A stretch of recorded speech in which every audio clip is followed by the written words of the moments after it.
A journey of grief into a mission of hope. One man who has spent his entire life here in Richmond is working to educate the entire nation about suicide and how to prevent it. Our Jake Burns sat down with him today to hear his story and his message for others. And your grief is just so raw you can't really even function.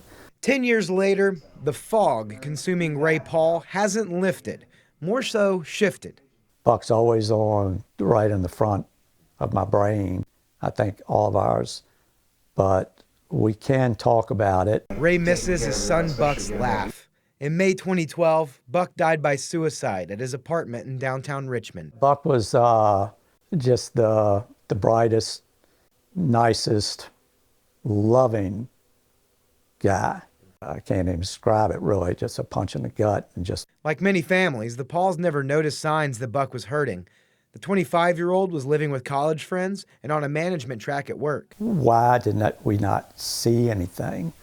You know, how do we go through life not feeling guilt the rest of our lives that we didn't recognize any warning signs? We as a family were really lost, and you don't know where to turn.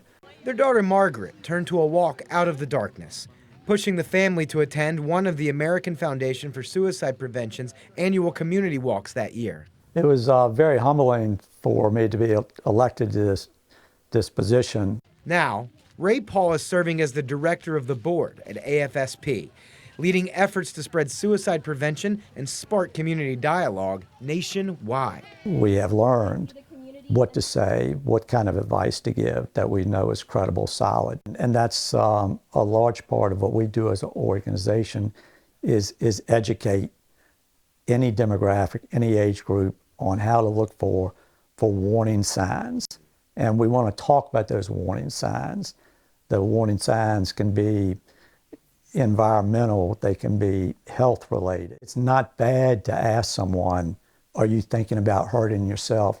Are you thinking about taking your own life? It sounds like something taboo, like in the past you would say, ooh, don't plant that seed. Well, that's not the case at all.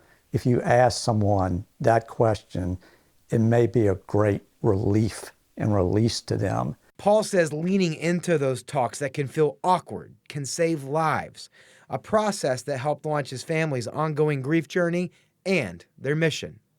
That really opened the door from us for day one to be able to talk about Buck. And we just thought that if we didn't talk about the way he died, that we wouldn't be able to talk about the way he lived. Don't wait for the knock to come to your door. Be aware of your family and friends. Be aware. The more that happens within the community, that becomes a protective factor for anyone who is suffering. Paul wants to share this message in hopes of getting others involved. If you're interested, the Virginia chapter of AFSP always welcomes volunteers. This upcoming Tuesday night, Paul and others are hosting an open community forum. You see that QR code right there on your screen now. It's called We Can Talk About It, and it's going to be at the First Presbyterian Church in the near West End. Teenagers and their families are encouraged to attend. The National Suicide and Crisis Lifeline is always there 24/7. Just pick up the phone and dial 988 if you or someone you know is considering self-harm.